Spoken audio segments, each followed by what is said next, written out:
Kearifan lokal di Jawa Barat memang tidak ada habisnya. Teknik mencari ikan tradisional pun selalu banyak caranya. Seperti yang saya ikuti, masih dari Desa Mekar Mukti. Jadi teknik pencarian ikan kali ini adalah cacapah atau meraba-raba di antara batu. Nah, gimana caranya supaya ikan-ikannya mau bersembunyi di sela-sela batu? Ya dengan bambu ini. Kita harus bikin airnya menjadi keruh, jadi nanti kita tinggal meraba-raba dan menangkap ikannya. Cacapah biasanya dilakukan warga untuk mencari lauk. Waktunya pun bisa dilakukan kapan saja. Nah, selain ditepak-tepak supaya ikannya mau ngumpet di bawah batu, ada cara lain juga nih. Kita menggiring ikan menggunakan jala seperti yang Bapak lakukan ini. Jadi ada cacapah, ada tepak-tepak, ada juga menggiringkan menggunakan jala. Kegiatan menangkap ikan sudah dilakukan manusia sejak dahulu. Kemudian berkembang terus-menerus dengan menggunakan alat bantuan berupa batu, kayu, tulang, dan tanduk hingga banyak ditemukan alat modern. Tuh, ikannya dapat. Bisa langsung dapat ikan menggunakan jaring, tapi kecil-kecil banget Ya, kan? itu ya kecil. Yang Kecil besarnya banget. nanti diambil lagi. Yang besar kita harus cacapah ya, Iya, harus meraba-meraba pakai meraba tangan. dulu pakai tangan. Kelebihan cacapah yaitu ramah lingkungan tanpa harus merusak habitat alamnya.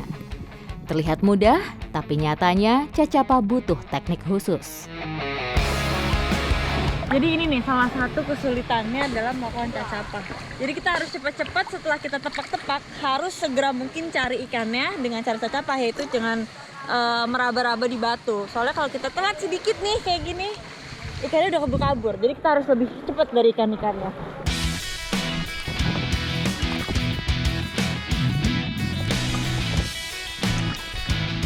Wah, dapat, tepat. Lihat ah, wah, waduh, ikan apa ini?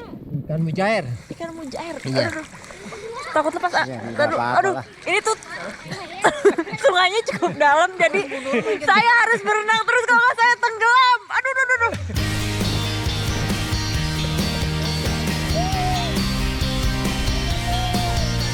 Wah, ini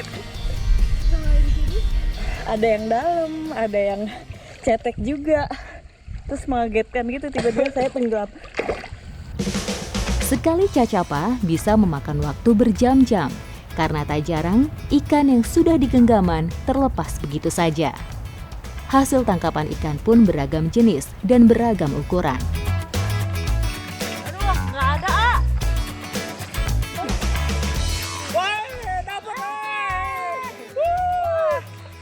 Ya emang nih, teknik pencarian ini benar-benar harus ngandelin insting, indra peraba, dan juga keberuntungan. Jadi kalau lagi beruntung bisa dapat banyak, tapi kalau lagi kurang beruntung bisa nggak dapat sama sekali. Tapi kita kayak lumayan ya hari ini. Lumayan cukup banyak. Lumayan ya, aduh.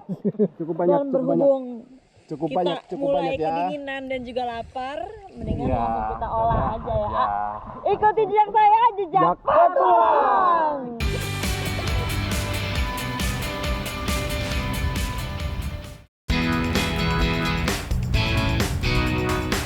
Kuliner Jawa Barat tidak ada habisnya untuk dieksplor.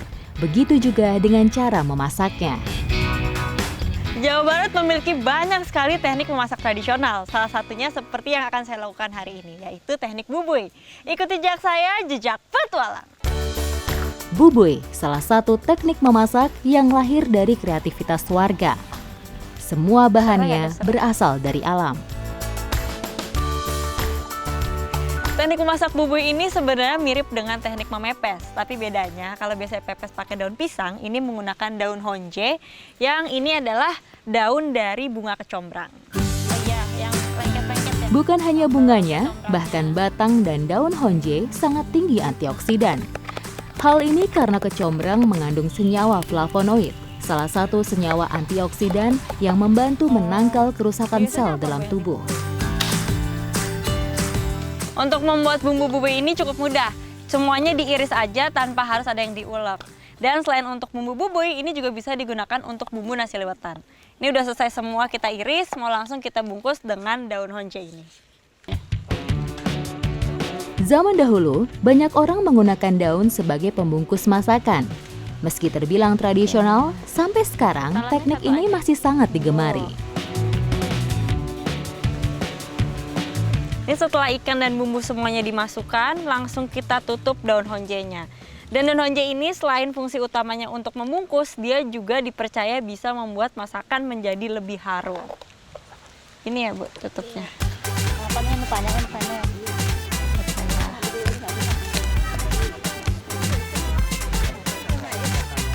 Masih nggak cukup. Nah, udah nih, Bu.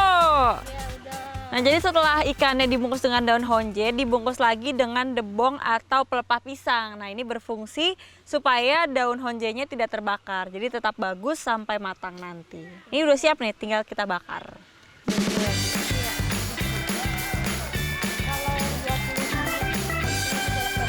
Kanan. Ini emang masyarakat di sini kreatif nih, dengan satu bumbu yang sama bisa dimanfaatkan untuk dua hidangan, bisa untuk nasi, bisa juga buat ikan. Nah, biasanya teknik masak seperti ini dilakukan kalau lagi bermain di sungai. Jadi baik dari bahannya, terus lauknya atau ikannya benar-benar semuanya dari alam. Tampilan dari bubui ikan sungguh membuat lidah saya tidak sabar untuk mencicipinya. Ibu biasa sate ikan ini makan sendiri. Oh, ini ikannya harum, nasinya juga harum. Ini walaupun dua-duanya bumbunya sama, tapi kayaknya bakal memberikan sensasi yang berbeda nih.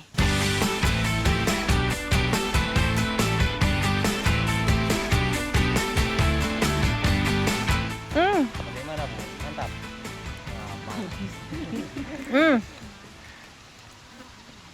Ikannya itu segar, ada asam-asamnya, pedas juga sedikit. Dan kalau nasinya ini ada rasa-rasa gurih dari bumbunya dan juga dari si jantung pisangnya. Ini perpaduan yang mantap surantap. Ya. Mantap. Bismillah. Walaupun bumbu dan cara masaknya sederhana, bubui ini bisa menghasilkan hidangan yang ngenah pisan. Ditambah makannya bareng-bareng jadi semakin mantap. Ikuti jejak saya, jejak petualang.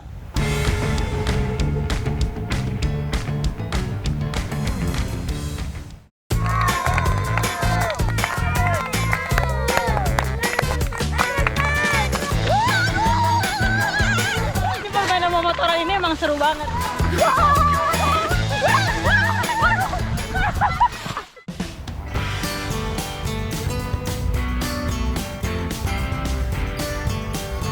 Jawa Barat tidak hanya memiliki warisan tradisi dan budaya, tapi juga permainan tradisional yang dipertahankan sampai saat ini.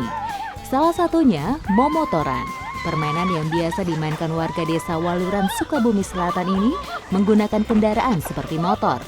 Hanya saja tidak bermesin. Bahannya pun ramah lingkungan, terbuat dari bahan alami seperti kayu dan bambu. Permainan ini biasa dilakukan di bukit curam dan berbelok sehingga bisa memacu adrenalin bagi yang mengendarainya. Nah, jadi ini permainannya dilakukan berdua-berdua. Jadi nanti kita ada 2 jalur, yang sampai duluan di finish, nah itu yang menang. Siap? Siap? Siap. 1, 2, 3, go! Momotoran hanya bisa dinaiki oleh 1 orang, baik dewasa atau anak-anak. Dengan dipandu oleh seorang wasit yang menentukan kapan harus melaju, kini giliran saya beraksi. Nah, kalau tadi saya udah nonton Kiki sama Rio, sekarang giliran saya sama Ujang yang nyoba trek ini ya, Jang. Tos dulu dong. Mantap. Oke.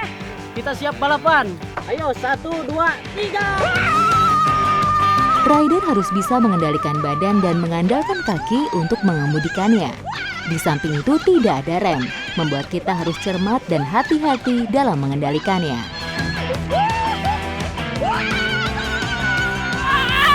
Aduh, wah, ini ternyata jauh lebih cepat yang saya bayangkan. Plus ditambah motoran ini nggak ada kontrolnya, nggak ada remnya, nggak ada goesannya. Jadi benar-benar harus keseimbangan kita nih yang digunakan dalam melewati turunan ini. Tapi seru. Tidak ada jarak khusus dalam bermain memotoran. Tapi kali ini, lintasan yang digunakan mencapai lebih dari 100 meter.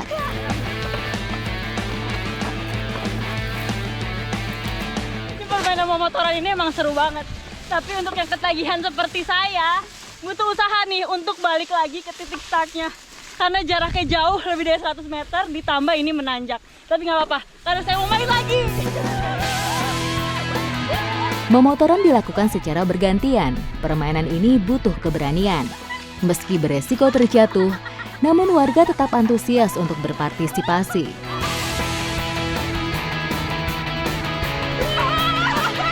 Wah, ini karena turun aja curam sampai 30 derajat. Jadi kecepatannya, wah cepat banget.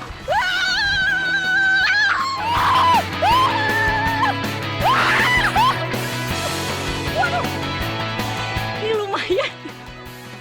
Ini berhubung dudukannya nggak ada bantalannya, jadi lumayan juga nih. Sakitnya kerasa. Banyak rider yang masih anak-anak karena permainan ini terus dilestarikan pada generasi penerus agar tidak tergerus zaman. Dari permainan ini tentu ada nilai positif yang diambil. Selain kekompakan, bisa membuat kita menjadi seorang yang kompetitif. Ini walaupun cepat banget dan bikin deg-degan, tapi nagih emang nih Kang memotoran. 1, 2, 3.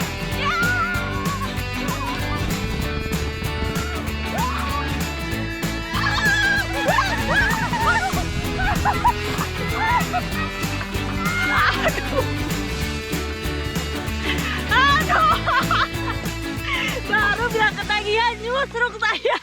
Tapi itu pentingnya safety, walaupun dari pelepah pisang tetap mengamankan siku saya. Ya, safety kawan. Terima kasih Kang. Walaupun yang tercepat adalah pemenang dari perlombaan ini, tapi menang atau kalah bukan tujuan utamanya. Tujuan utamanya adalah keseruan dan kebersamaannya. Ikuti jejak saya, jejak petualang!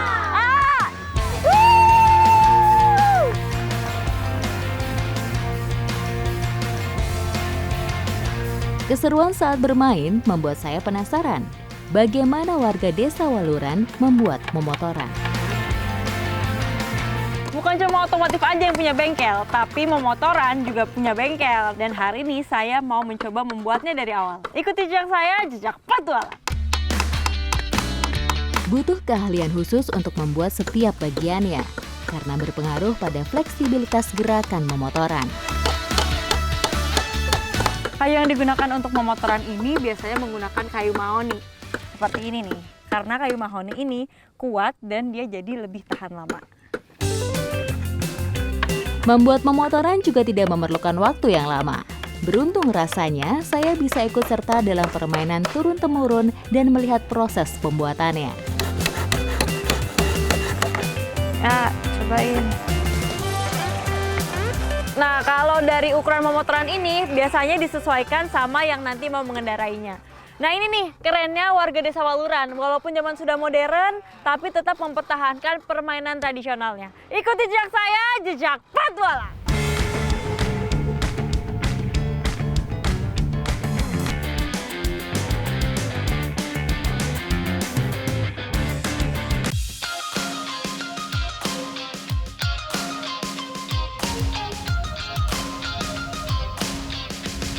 Desa Sinarsari menjadi destinasi petualangan saya di Sukabumi Selatan.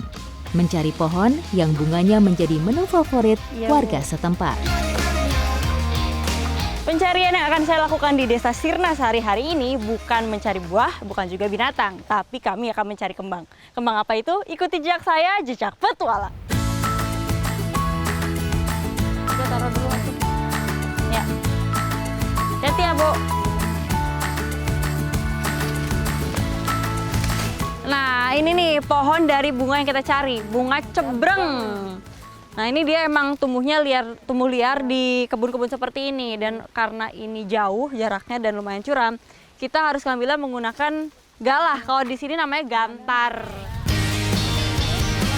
Pohon ini memang terlihat biasa saja, tapi ternyata setiap bagiannya kaya akan manfaat dan multiguna untuk kehidupan manusia. Di daerah pedesaan, pohon ini dijadikan pagar hidup di pekarangan atau pagar pembatas kebun. Daunnya banyak digunakan untuk pakan ternak hingga menjadi obat berbagai penyakit.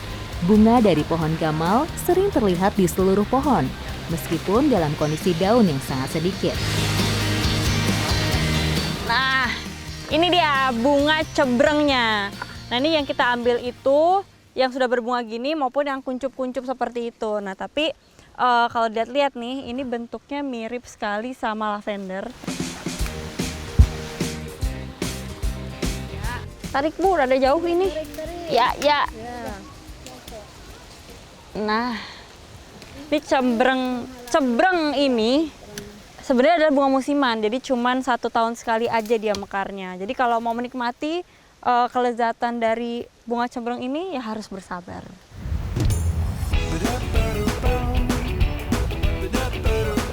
Kreativitas warga di sini dalam mengolah cebreng tidak diragukan lagi. Dari campuran rempah-rempah, cebreng bisa menjadi santapan istimewa.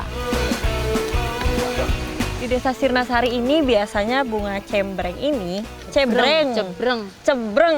Susah ini namanya. Cebreng ini biasanya diolahnya jadi oseng ya Bu, atau ditumis aja gitu. Tapi sebelumnya kita harus pisahkan dulu pucuk-pucuk atau bunga-bunganya dari batangnya. Ya.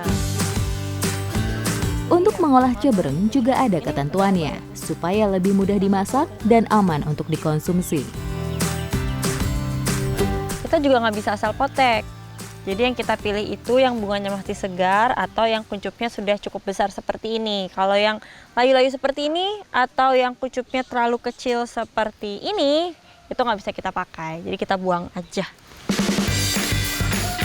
Olahan cebreng sudah sejak lama dikonsumsi, baik untuk makanan sehari-hari, tapi juga untuk cemilan tanpa nasi.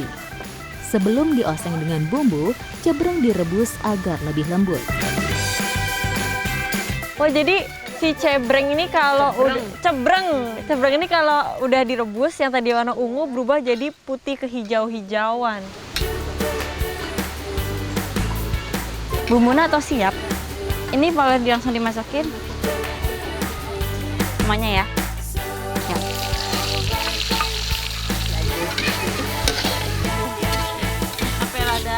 Ya. Aduh, apinya. Ini udah matang Ibu? Udah. Langsung angkat. Ibu nggak pakai ini nggak panas?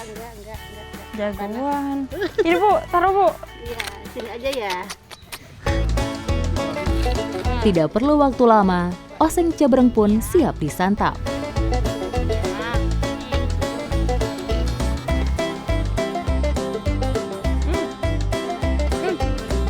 Ngenah Bu. Ngenah, ini rasa dan teksturnya mirip sekali sama genjer. Terus dia kalau dikunyah bagian yang masih pucuk tuh dia seperti popping atau pecah dalam mulut gitu.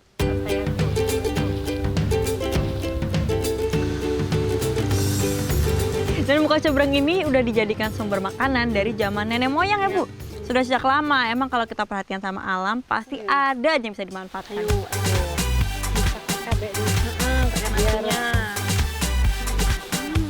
Selain cantik, bunga cebreng ini ternyata lezat juga ya Bu. Ikuti jejak saya, jejak petualang.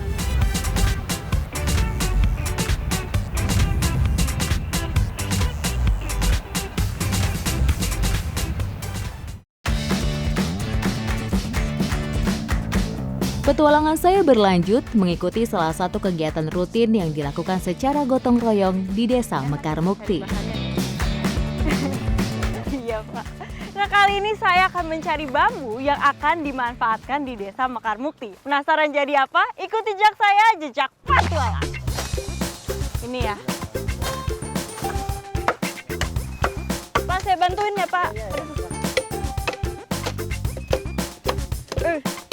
Jadi yang kita cari itu bambu yang panjangnya kurang lebih 2,5 meter, tapi ukurannya yang tidak terlalu besar. Plus kita harus cari bambu yang sudah tua, karena lebih kuat gitu ya Pak.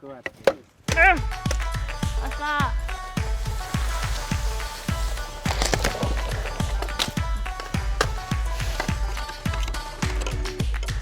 Pak, udah nih Pak. Udah bersih, ayo. Sumber daya air, salah satu sumber daya alam yang sangat penting untuk kelangsungan hidup semua makhluk hidup, termasuk untuk berbagai kegiatan seperti industri perikanan, pertanian, dan usaha lainnya. Sebagian warga desa Mekar Mukti masih mengandalkan padi sebagai mata pencaharian maupun sumber pangan. Maka dari itu, warga di sini berkreasi agar air tetap mengalir untuk persawahan mereka. Nah, jadi bambu yang tadi kita udah potong akan kita gunakan untuk perbaikan kincir air. Yang ini akan bermanfaat untuk mengairi sawah di desa ini. Nah, ini sekarang kita mau bikin rengnya. Jadi mau kita belah dua ya, Pak? Nah.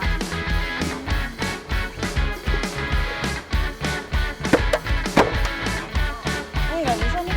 Ini emang dalam perbaikan kincir air ini yang diutamakan adalah kebersamaan. Bayangin aja, untuk membelah bambu aja kita harus bersama-sama, apalagi untuk memperbaiki keseluruhannya. Makanya kita bagi tugas. Saya membuat reng, ada yang memperbaiki poros, ada juga yang memperbaiki jari-jarinya. Kincir air memiliki fungsi yang sangat berguna bagi kehidupan manusia. Besar kecilnya kincir sesuai dengan kebutuhan yang diperlukan dalam penggunaannya.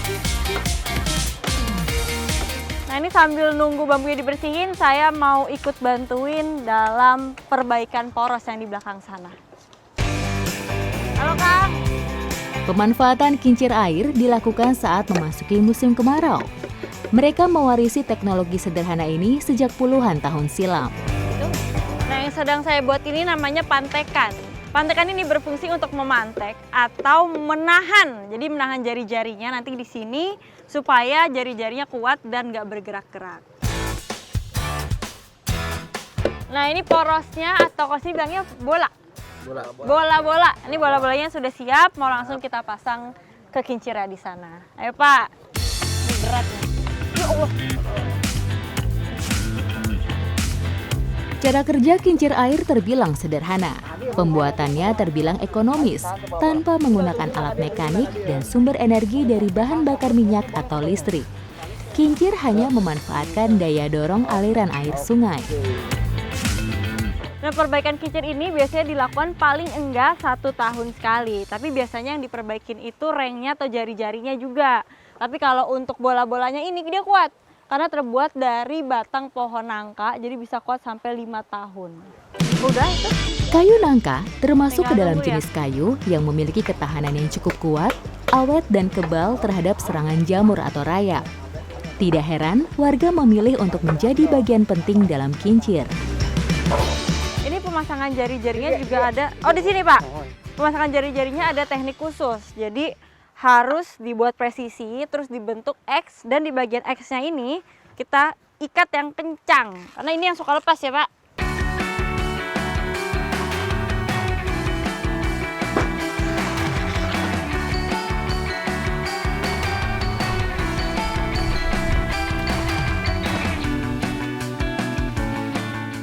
Nah, setelah semua terpasang, bagian terakhir yang dipasang yaitu rengnya. Dan pemasangan reng ini harus dipastikan benar dan juga kuat. Jadi rengnya bakal lebih tahan lama, jadi nggak sering-sering diganti seperti ini ya. Gotong royong dilakukan untuk efisiensi waktu. Semakin banyak yang ikut serta, semakin cepat kincir terselesaikan. Proses pemasangan ember ini juga nggak bisa asal. Posisinya harus disesuaikan dengan aliran air. Jadi nanti rodanya bisa terus berputar. Jadi nanti ada satu alat lagi yang bakal membawa air ke sawah-sawah di sini ya, Pak.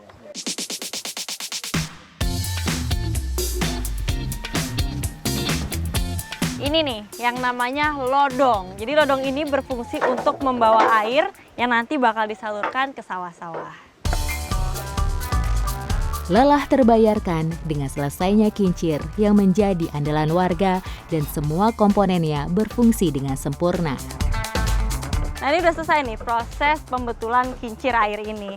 Tapi karena di sini sungai lagi kering, jadi belum bisa difungsikan. Tapi begitu nanti airnya naik, ini bakal sangat berfungsi untuk mengairi sawah di sini. Ikuti jejak saya, jejak petualang.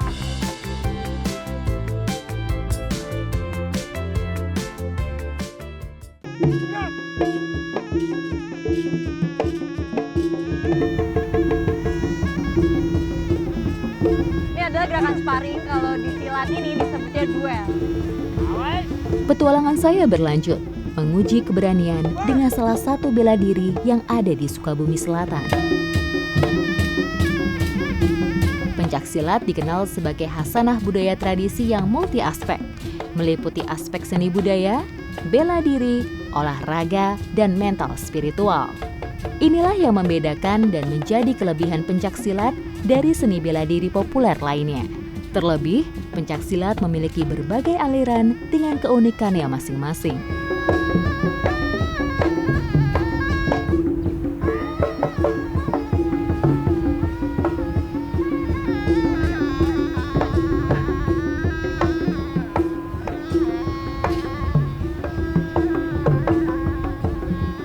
Bukan hanya soal menang kalah, bukan juga soal kecepatan atau juga kekuatan, tapi juga keindahannya tetap terlihat di sini.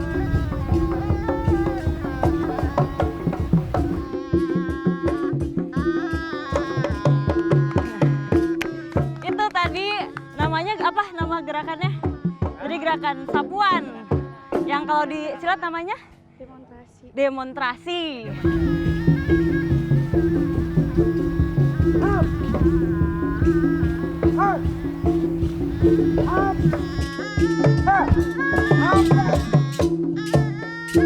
Indonesia ini emang kaya banget sama seni dan budaya.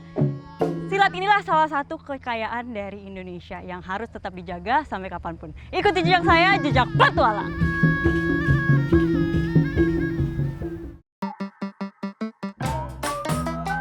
Besok di jam yang sama, jam 2 siang, waktunya bertualang. Ada satu jenis tumbuhan di Desa Binala yang memang menjadi makanan alternatif untuk masyarakat di sini. Bener-bener butuh usaha penuh untuk sampai lokasi. Dulunya memang tanaman ini tumbuh liar. Ini daunnya besar-besar dan juga ini batang pohonnya segenggaman saya, lebih malah. Waduh, kepala saya mau copot rasanya.